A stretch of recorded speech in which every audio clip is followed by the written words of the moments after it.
રામનવમી એટલે ચૈત્ર શુદ્ધ નોમ. ચૈત્ર શુદ્ધ નોમ એટલે સ્વામિનારાયણ છે. ભગવાન મર્યાદા પુરુષોત્તમ શ્રી રામચંદ્રજી અને ભગવાન પૂર્ણ પુરુષોત્તમ શ્રી સ્વામિનારાયણ ચૈત્ર શુદ્ધ નોમના દિવસે પૃથ્વી ઉપર ભક્તોના રક્ષણ માટે, ભક્તોની ભક્તિને, શ્રદ્ધા અને વિશ્વાસને વધારવા માટે આ પૃથ્વી ઉપર પધાર્યા.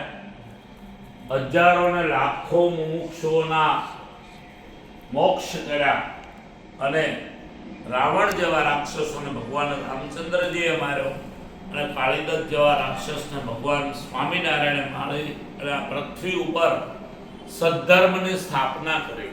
આજે લાખો અને કરોડો ભક્તો ભગવાન શ્રી રામચંદ્રજી હોય કે ભગવાન સ્વામિનારાયણ હોય એમના સ્વરૂપ સાથે જોડાય અને ખૂબ ભાવ ભક્તિથી રામનવમી ધામધૂમથી ઉજવી રહ્યા છે. ત્યારે સૌ ભક્તોને, સનાતની જ્યાં જ્યાં હોય વિશ્વના દેશોમાં, એવા સૌ ભક્તોને ભગવાન શ્રી સ્વામિનારાયણ અને ભગવાન મર્યાદા પુરુષોત્તમ શ્રી રામચંદ્રજીની કૃપા સૌના પરિવાર ઉપર હંમેશા રહે એવી સવારની પ્રાતઃ પૂજામાં ભગવાન સ્વામિનારાયણ અને ભગવાન રામચંદ્રજીના ચરણોમાં પ્રાર્થના સાથે સૌને જય શ્રી રામ, જય સ્વામિનારાયણ.